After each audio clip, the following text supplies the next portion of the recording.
Mengejutkan, trik sederhana Menhan dan Panglima TNI. OPM menyerah.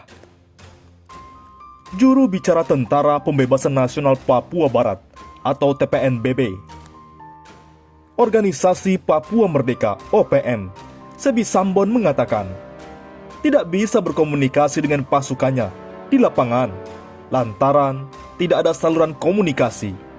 Ia menyebut, saluran komunikasi sengaja dimatikan pemerintah Indonesia menjelang datangnya pasukan setan ke Papua. Sebi menceritakan kalau pihaknya tidak bisa memantau pergerakan kawan-kawannya di sejumlah distrik karena tidak ada internet atau jaringan komunikasi lainnya. Kata dia, sudah 5 hari komunikasi pihak TPNPB pusat dengan pasukan terputus. 5 hari pemerintahan putuskan telekomunikasi, kata Sebi kepada wartawan suara.com. Menurutnya, hal tersebut sengaja dilakukan pemerintah karena hendak mengirimkan 400 prajurit TNI yang tergabung dalam pasukan setan ke timur Indonesia. Pasukan setan itu dikirimkan ke Papua untuk menyerbu pasukan TPNPB yang dinyatakan sebagai teroris. Belum berperang, OPM kalah. Itu sengaja, karena TNI Polri mau lakukan operasi militer yang masif, ujarnya. Sebi mengaku kesulitan mendapatkan laporan dari pasukannya. Bahkan, ia belum bisa mengkonfirmasi soal adanya pembakaran sekolah dan puskesmas di wilayah Mayuberi. Kata ia, pemerintah Indonesia sengaja mematikan saluran internet di berbagai distrik provinsi Papua. Kami belum mendapat konfirmasi karena internet blackout, tuturnya. Belum berperang, sudah kalah. Bukan cuma pasukan setan, TNI juga siapkan pasukan ini buat serbu OPM.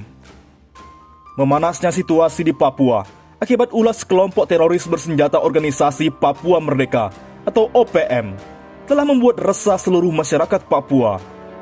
Kelompok bersenjata OPM itu baru-baru ini dikabarkan telah kembali membuat ulah dengan membakar sekolahan, 3 bangunan rumah guru, serta 1 unit puskesmas lama di Kampung Mayuberi, Distrik Ilaga Utara, Kabupaten Puncak, Papua.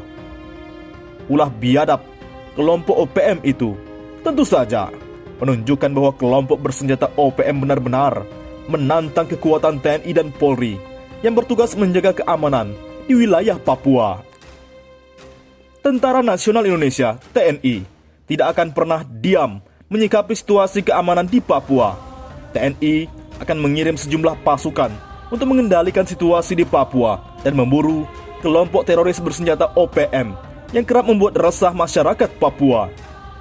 Kemarin, Asops Panglima TNI Maijen TNI Syafruddin menegaskan, salah satu kekuatan TNI Angkatan Darat yang dipersiapkan untuk diterjunkan ke Papua adalah Satuan Tugas Pengamanan Daerah Rawan atau Satgas Pamrahwan dari Batalion Infanteri Yonif 315 Garuda atau yang dikenal dengan julukan Pasukan Setan.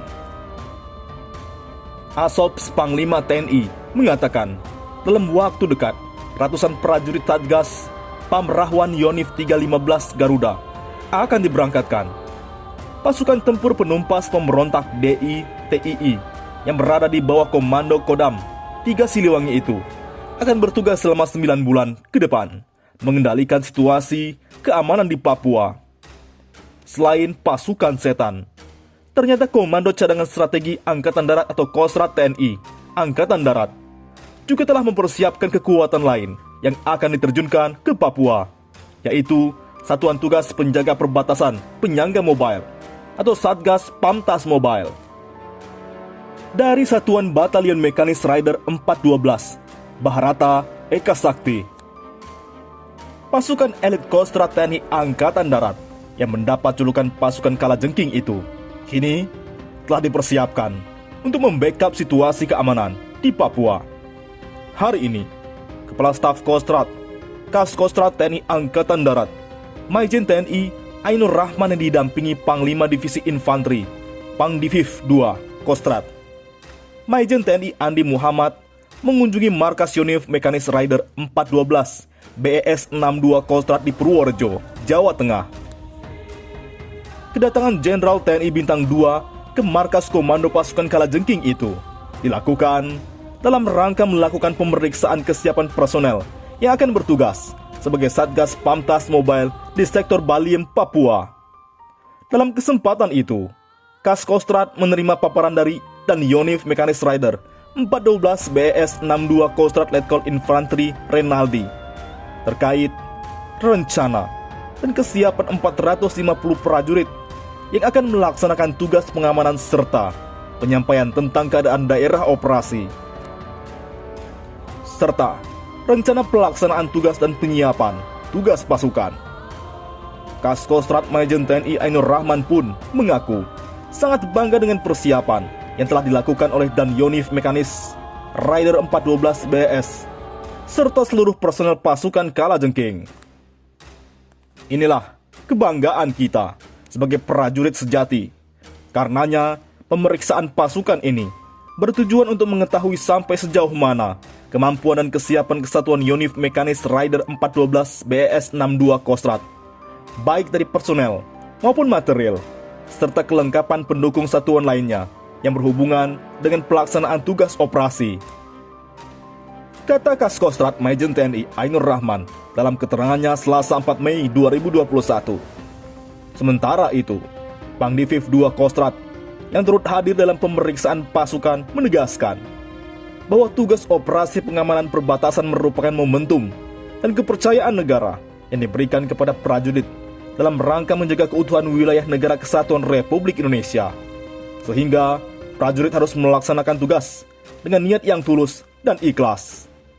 Saya bangga dengan kalian semua. Saya menekankan agar setiap perseorangan wajib mengetahui misi dan tugas yang diemban masing-masing, sehingga tiap personel mengetahui tujuan yang harus dicapai dan memenuhi oleh Satgas Pamtas Penyangga atau Mobile Yonif Mekanis Rider 412 BS 62 Kostrad, kata Pangdiviv 2 Kostrad. Di lain sisi, Menhan Prabowo Subianto buka rekrutmen pasukan komponen cadangan pertahanan. Rencana pemerintah membentuk komponen cadangan pertahanan sepertinya sebentar lagi akan terwujud. Menteri Pertahanan Republik Indonesia, Legend TNI Purnawirawan Prabowo Subianto, telah mempersiapkan rencana rekrutmen pasukan komponen cadangan pertahanan dalam beberapa waktu ke depan. Dirjen Potan Kemenhan RI, Majen TNI Dadang Hendra Yuda baru saja menggelar rapat koordinasi panitia pusat pembentukan komponen cadangan itu dengan melibatkan sejumlah instansi, pemerintah daerah, dan kementerian atau lembaga lainnya. Oleh karenanya, Kemenhan Republik Indonesia secara resmi menjelaskan bahwa proses seleksi penerimaan calon pasukan komponen cadangan pertahanan akan dilakukan pada bulan Juni 2021 mendatang.